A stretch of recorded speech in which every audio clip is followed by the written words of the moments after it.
व्यासपीठ कुणाचं नाव राहिलं असलं तर मी दिलगिरी व्यक्त करतो. जमलेल्या शेतकरी भावांनो, वडीलधारी मंडळी, पत्रकार मित्रांनो,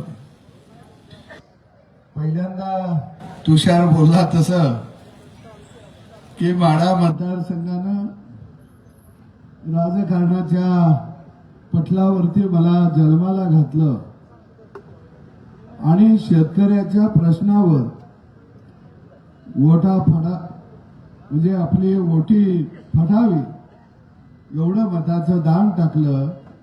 या सांगोले वासियांना, माझ्या कर्मभूमीला मी मनापासून वंदन करतो आणि मी सुरुवात करतो माझ्या भावांनो. शेतकरी चळवळीमध्ये गेले 40 वर्षाचा काळ आता होत आला.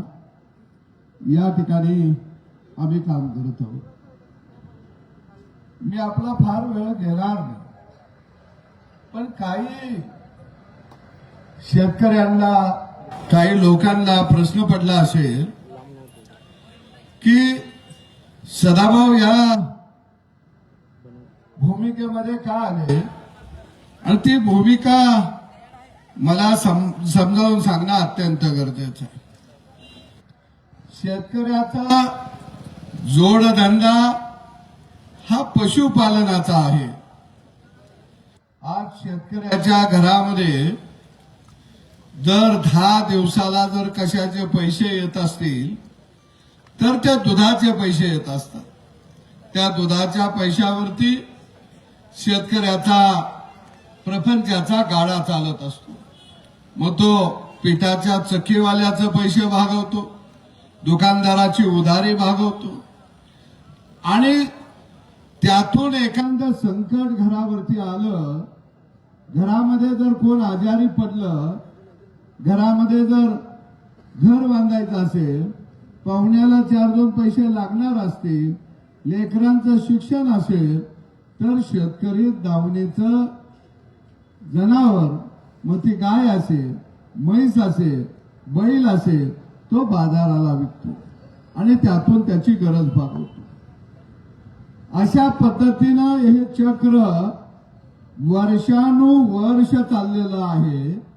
आणि या शेतकऱ्याच्या चक्रामध्ये कोणतरी आता अडथळा आणत आहे.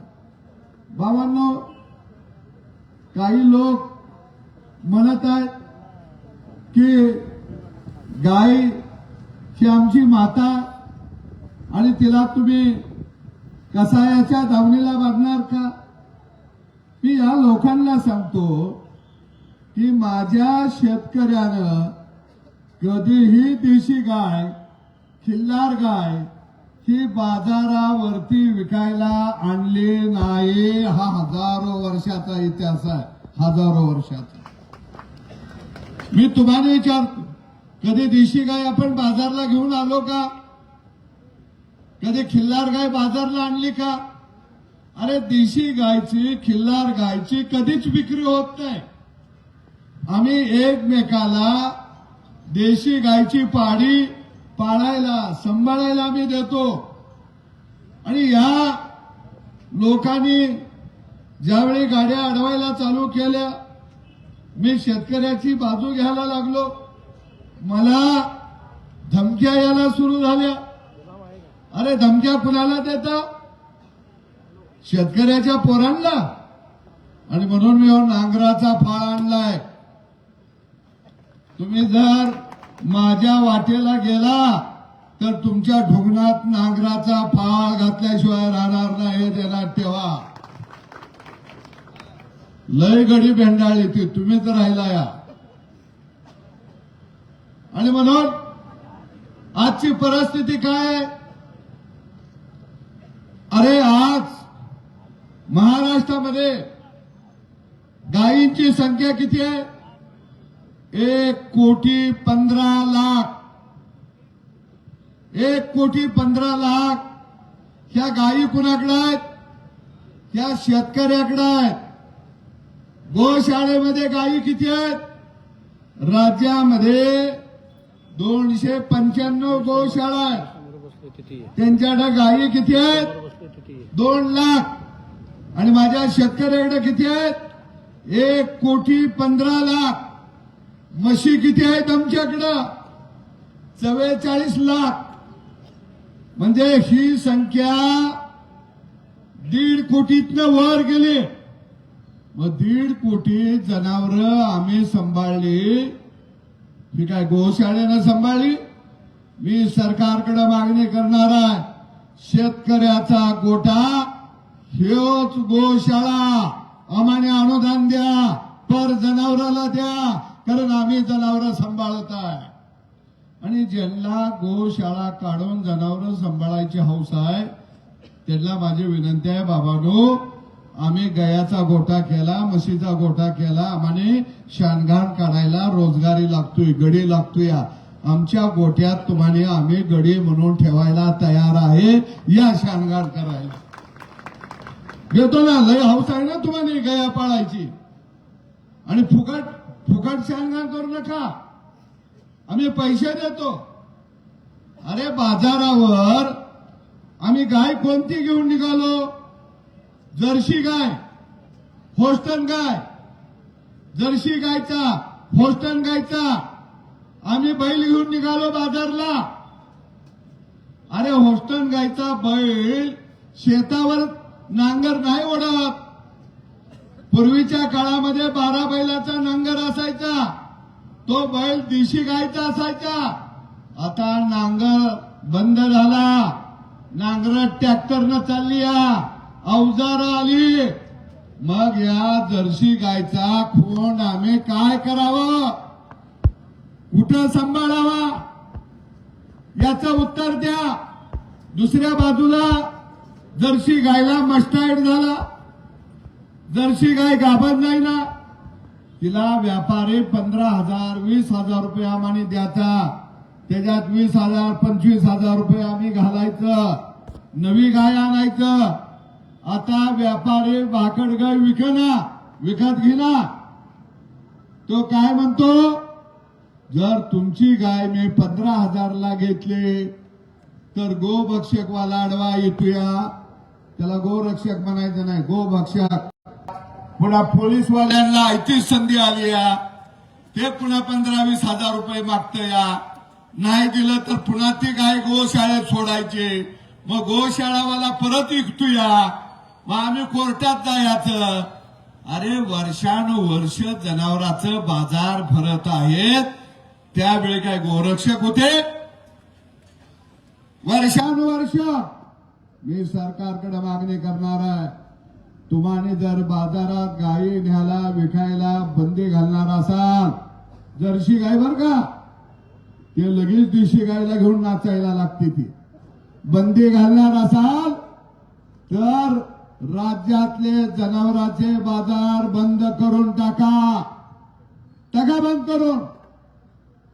मगाशी इथं आकडा आमच्या नेत्यांनी सांगितला, 2019 साली गायींची संख्या होती 1,40,00,000. आज ती संख्या 1,15,00,000. म्हणजे 25 लाख गायींची संख्या कमी झाली. 2019 साली म्हैशीची संख्या होती 56 लाख, आता ती झाली 44 लाख. दुसऱ्या बाजूला शेळी मेंढी 1,06,00,000 शेळी, ती झाली 90 लाख. मेंढी 26 लाख, ती झाली 28 लाख. अरे बाबा, ही संख्या का घटली? एक दुधाला भाव नाही, जनावर पाळायला परवडत नाही, आणि तुम्ही विकू देत नाही. शेतकरी जनावर पाळायचा थांबून गेला. 10 गायचा गोठा, 20 गायचा गोठा बंद झाला. का बंद झाला? तर त्याला हो व्यवसाय परवडत नाही. आता हे गोरक्षकाचं लायसन तुम्हाला दिलं कोणी? तुम्ही काय आरटीओ मध्ये जसे एजंट असता तसे तुम्ही एजंट आहे का? तुमचा संबंध काय?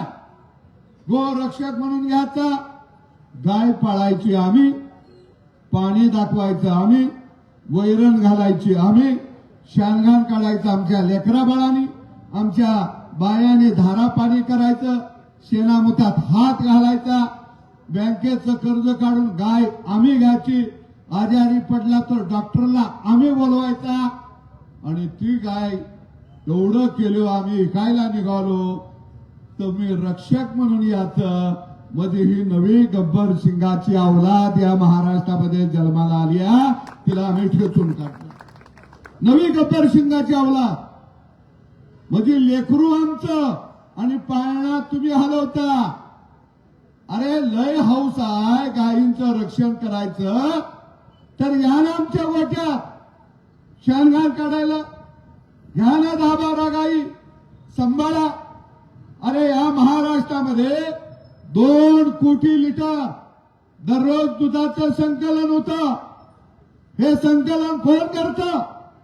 हे संकलन गावगाड्यातला शेतकरी, शेतमजूर, 12 बुलतेदार करतो. म्हणून चहामध्ये दूध आहे, म्हणून तुम्ही आईस्क्रीम खाताय, म्हणून तुम्ही दही खाताय, म्हणून तुम्ही ताक पिताय, म्हणून तुम्ही दूध पिताय. अरे आमचा दुधानं दह्यानं भरलेला गोटा जर तुम्ही लुटायला येणार असाल तर तुम्हाला आम्ही पायाखाली तुडवल्याशिवाय राहणार नाही, हे ध्यानात घ्या. काय चालली मस्ती? आठवड्याचा बाजार असला की हे गोरक्षक फॉर्च्युनर गाडीमध्ये येतात, फॉर्च्युनर, आणि रस्त्याच्या कडेला रात्रभर बसतात, टोल नाक्यावर बसतात, आणि जनावरांची गाडी बाजारला निघाली. अरे शेतकऱ्याच्या गाय आहे, तो बाजारला घेऊन निघालाय, त्याला गरज आहे पैशाची. समोरचा कोणतरी दुधासाठी जनावर खरेदी करणार असतो, लगेच हे गाडीचे आडवे दत्त. आमच्या कोल्हापूर जिल्ह्यामध्ये वाटार टोल नाक्यावरती माझ्या गावातला शेतकऱ्याचा पोरगा माझ्याकडं शाळेमध्ये वॉचमॅन म्हणून आहे, तो त्याच्या घरामध्ये प्रचंड श्रेस आजार त्याच्या बायकोला झाला, पैसे नाहीत, 10 गायी दावणीला होत्या. ज्या त्याच्या बायकोनं शेणा मुतात हात घातला, 20-25 वर्ष जनावराचा गोटा सांभाळला, त्या शेतकऱ्याच्या पोरानं विचार केला, माझी बायको जिवंत राहिली पाहिजे, तिला उपचार मिळाला पाहिजे. 4 गायी घेऊन तो बाजारला निघाला. अनेक पुण्य अंगावर असणारे फॉर्च्युनर गाडी लावून रस्त्याच्या कडेला टोल नाक्यावर उभा, गाडी आल्याबरोबर अडवले, ड्रायव्हरला त्याला ऊसाच्या शेतामध्ये नेला, त्याच्या गळ्यावर तलवार लावली, पोटाला सुरा लावला, आणि त्याला सांगितलं तुला 5 लाख रुपये द्यावं लागतील, 5 लाख रुपये. अरे त्याच्याकडे जर 5 लाख असते तर त्याने गायी विकल्या नसत्या. अरे त्याच्या बायकोचे उभे हयात शेणामुतामध्ये गेले, तो गयावया करायला लागला, मला जिवंत सोडा. आणि मग त्यानं पाहुण्या पहिला फोन लावले, गावात फोन लावले, माझा जीव आता धोक्यात आहे, तुम्ही या खात्यावर पैसे मारा. ऑनलाईन 3.25 लाख रुपये घेतला, आणि 5 वाजता त्या शेतकऱ्याला सोडलं. ऑनलाईन ते कागद माझ्याकडे आहेत, माझ्याकडं सगळं कुटुंब रडत आलं. मी पीआयला फोन लावला, पीआयला सांगितलं हे पैसे परत आले पाहिजेत, ह्यांना अटक करा.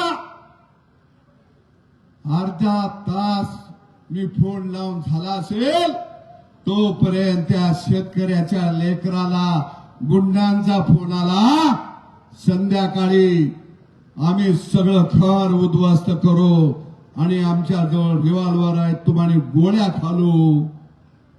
तो शेतकरी आणि ते आजारी पडलेली माऊली बोलायला लागली, मी तर आता जाणार आहे भाऊ, पण या लेकरांना माझा नवरा वाचला पाहिजे, आम्हाला गुन्हा नाही दाखल करायचा. मी त्याच्या भावाला घेतला, मी स्वतः पोलीस स्टेशन मध्ये गेलो. भाव गुन्हा दाखल करायला लागल्याबरोबर तिकडनं भावाचा फोन आला, तू जर गुन्हा दाखल केलास तर मी आत्महत्या करणार आहे, तुला माझं तोंड दिसणार नाही. अरे अर्धा तास मी पोलीस स्टेशनला फोन केल्याबरोबर अर्ध्या तासात त्या गुंडांना कसा निरोप जातो. म्हणजे या राज्यामध्ये पोलीस आणि हे गोरक्षक एकत्रित मिळून शेतकऱ्याच्या गोट्यावर जर दरोडा घालणार असतील तर शेतकऱ्याचा नेता म्हणून सदाभाऊ खोत कधी गबसणार नाही. मी पोलीस भावांना विनंती करतो, अरे तुम्ही गुंडांचा बंदोबस्त करा, आकडेवालं मटकवालं त्यांचा बंदोबस्त करा, आमची पोरं व्यसनाधीन व्हायला लागले त्यांचा बंदोबस्त करा. पण मी पोलीस भावांना सांगतो, तुम्ही सुद्धा शेतकऱ्याची लेकरा, ज्या माऊलीचं शेणामुता खात आहे, अरे आमच्या बायकोची नखं झिजली ती, बोट झिजली ती, आणि त्याचं जर तुम्ही पैसे खाल्लं तर तुम्हाला आमच्या लेकरा बाळाचा बायका पोरांचा शाप लागल्याशिवाय राहणार नाही. मी या ठिकाणी सांग, शाप लागेल तुम्हाला. अरे चाललंय काय. आणि म्हणून आज आमच्याकडे नवीन जातीच्या दुधाळ जनावर याची बंद झाली. पूर्वी आम्ही बेंगलोरवरनं गायी आणायचं, हरियाणावरनं गायी आणायचं, गुजरातवरनं म्हशी आणायचं. आता आम्ही नवी जनावरं शेतकऱ्याच्या गोठ्यात आता येत नाहीत. का येत नाहीत तर जागोजागी तुम्ही अडवायला लागला, जागोजागी तुम्ही मार द्यायला लागला, गाड्या फोडायला लागला. आणि म्हणून मला तुम्हा सगळ्यांना शेतकऱ्यांना विनंती करायची की आपण गाई म्हशीवर लेकरापेक्षा जास्त प्रेम करतो. आम्ही देशी गोवंश खिल्लारी जातीची गाय आम्ही नाही विकत. या गोरक्षकांना सांगतो, अरे देशी गाय आम्ही विकत नाही, खिल्लारी गाय आम्ही विकत नाही. अरे दुधाळ गायींची आम्ही विक्री करतो. तो जनावरांचा बाजार छत्रपती शिवाजी राजांच्या कालखंडापासून चालत आलाय. तिथं जनावरं विकले जातात याची जाणीव तुम्हाला असून दे. आणि म्हणून मी शेतकऱ्याच्या पोरांना सांगतो की तुम्ही सुद्धा गोपालक्षणा काढा आणि गोरक्षकाला ठोकून काढा. हा देश मी या ठिकाणी देत आहे, ठोकून काढा. हे गोरक्षकाचे नेते कुठं मुंबईमध्ये राहतात, पुण्यात राहतात आणि ते तिकडून आम्हाला ज्ञान शिकवतात. अरे तुमच्या मुंबईच्या फ्लॅटमध्ये तुम्ही गायी नाही पाळल्या, तुम्ही कुत्री पाळली सा कुत्री. मग काय कुत्र्यांचं दूध पिता का. तर पुण्या मुंबईच्या फ्लॅटमध्ये जर्सी गाय पाळा, म्हस पाळा. आणि म्हणून हा लढा शेतकऱ्याचा दुधानं भरलेला गोठा कोण जर लुटायला येत असेल तर आम्ही चालू देणार नाही. या देशाचे पंतप्रधान आदरणीय नरेंद्र मोदी साहेबांचं मी अभिनंदन करतो. ते म्हणले की आम्ही अमेरिकेसमोर झुकणार नाही. या देशातल्या शेतकऱ्याच्या पाठीशी आम्ही ठाम आहोत.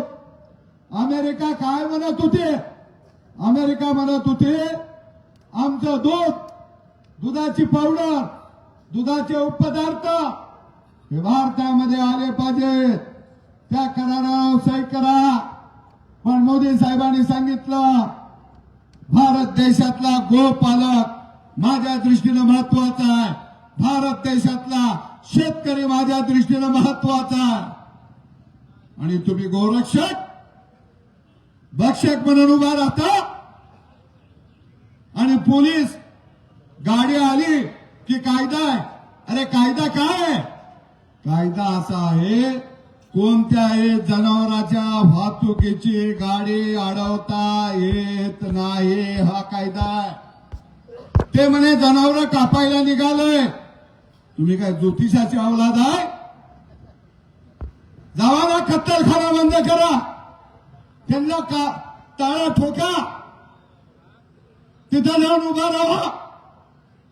तिथं मात्र तोंडावर बोट.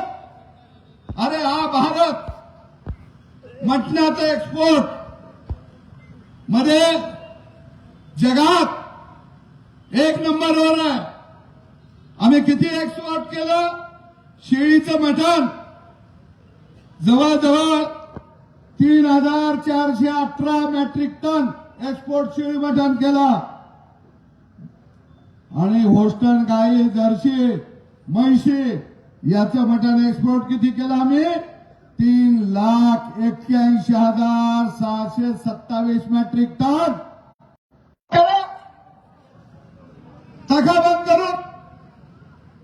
म्हणजे एका बाजूला परकीय चलन एवढं जर आपल्याला मिळालं असेल तर आपण नेमकं काय करतोय याचा सुद्धा आता विचार करणं गरजेचं. मी जाता जाता सगळ्या नेत्या मंडळीला सांगतो, अनेक लोक आमच्या भागामध्ये, तुमच्याही भागात आहे की 10-15 गायी गोठ्यात असल्या, 3-4, 4-5 किंवा 7-8 कालवडी झाल्या तर गावामध्ये काही मुलं अशी आहेत की कालवडी सांभाळतात. काय शेतकरी त्या कालवडीला 2 वर्ष सांभाळलं की ती गाभण जातीय, पुन्हा 7-8 महिन्यानं ती विकायला येते, मग ती लाखाला 1.5 लाखाला जातीय.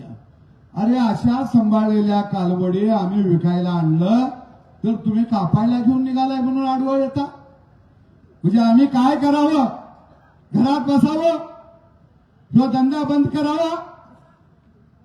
म्हणजे एवढी वाईट परिस्थिती आता संपूर्ण राज्यभर तयार झाली आहे. आणि यामध्ये सगळे गुंड आलेले आहेत, यामध्ये सगळे भामटे लोक आलेले आहेत की ज्यांना कष्ट करायचं नाही, फुकट पैसे आणायचे, असे लोक यामध्ये आलेले आहेत. आणि यांचं एक रॅकेट आहे. गाडी निघाली की एकानं पुढच्याला फोन करायचा, त्यानं त्याच्या पुढच्याला फोन करायचा, पुन्हा बरोबर आडवं याचं, पुन्हा एकानं लगेच पोलीस स्टेशनला फोन करायचा, मग लगेच एक हवालदार मोटरसायकलीवर येतोया, बिन तो आण तुझा येतोया, त्याला वाटतं शिकार आली.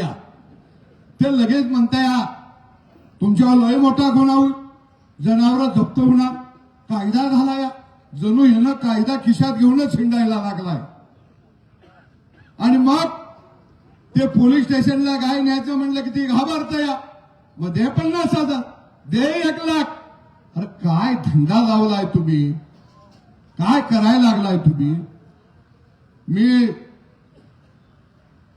पाटील सर, सुहासजी, मी गेल्या 4 दिवसापूर्वी मी माझ्या गावातल्या 4 गायी टेम्पोत भरल्या, मागणं जीप गाडी लावली ठराविक अंतरवर, आणि सगळ्या गोरक्षकांना आमच्याकडनं फोन चालू केलं इतर लोकांनी. अरे टेम्पो भरून निघालाय, टेम्पो भरून निघाला. मला गडी धरायचं होतं. सदाभाऊ खोत असा दुसऱ्याच्या खांद्यावर नाही ठेवत, मला गडी धरायचं होतं, त्याचा बोकनाच पाडायचा होता. तर फोन लावल्याबरोबर एक जण काय म्हणला माहित आहे का? अरे सदाभाऊ काल काय बोलला ऐकलं का नाही? 2-4 दिवस काय करू नका, शांत राहा, वातावरण तापलं. या दिपकराव, तुम्ही गाई भरायच्या 12 दिवशी आणि उगाच फिरत राहायचं. आले का लक्षात? ही गडी येते ती पोलीसवाले बी येऊन द्यायचे, त्यांचं शूटिंग करा. हे गडी एकदा आता यांचा पुरा बंदोबस्त करूया. सगळ्या आपणच गायी फिरवायच्या आता. कारण अरे शेतकऱ्यानं जगावं का मरावं. आज डाळिंबला भाव नाही, द्राक्षाला भाव नाही, कांद्याला भाव नाही, दुधाला भाव नाही. अरे एक भाकड गाय जर सांभाळायची म्हणली एक, तर तिला दिवसाला खाद्य 7 किलो लागतंय. खाद्याला 150 रुपये, वैरणीला 50 रुपये. आम्ही फुकट महिन्याला 6,000 खर्च येतोय. त्याच्याकडे 3 गायी असल्या, एक भाकड असले, धंदा तोट्यात जातोय, तोट्यात. अरे याचा हिशोब कोण करणार. आणि म्हणून बापूजी मला लोक म्हणले, सदाभाऊ तुम्ही कस काय यायला लागला. अरे म्हणलं मी शेतकऱ्याच्या घरात जन्माला आलोया आणि गाय गोठा सांभाळणाऱ्या बापाचा पोरगा मी आहे. आणि म्हणून मला आनंद बापूराव तुम्हा सगळ्यांना धन्यवाद देतो की ही सुरुवात बळीराजाचा दही दुधाचा गोठा वाचवण्याची सुरुवात ही आदरणीय शेतकऱ्यांचे नेते आबासाहेब यांनी आयुष्यभर शेतकऱ्याचा लढा उभा केला. त्या मातीतून हा लढा उभा राहतोया. हा लढा मी महाराष्ट्रभर आता उभा करणार आहोत. मी आबासाहेबांना नम्र अभिवादन करतो की आम्ही तुमचा रस्ता, लढाईचा रस्ता आम्ही सोडणार नाही. आदरणीय शरद जोशी 1995 साली त्यांनी लेख लिहिला आणि सांगितलं गो हत्या बंदी कायदा म्हणजे गो पालक हत्या कायदा आहे. हे शरद जोशींना सांगितलं. त्यांच्या वाट्यावरनं आम्ही या ठिकाणी निघालोय. आणि म्हणून माझ्या सगळ्या शेतकरी भावांना विनंती आहे, गावागावामध्ये गो पालक सेना निर्माण करा. आणि मी एक शेतकऱ्याचा नेता म्हणून सांगतो, तुमच्या गोट्यावर कोण जर दरोडा घालायला आला तर तो गोरक्षक नाही, तर तो दरोडेखोर आहे, गो भक्षक आहे. हे समजून त्याला थोडपून काढा. एवढंच सांगतो आणि इथं थांबतो. धन्यवाद. धन्यवाद भाऊ, धन्यवाद. अतिशय सुंदर अशा या ठिकाणी या मोर्चाला आपण संबोधित केलं. हे करत असताना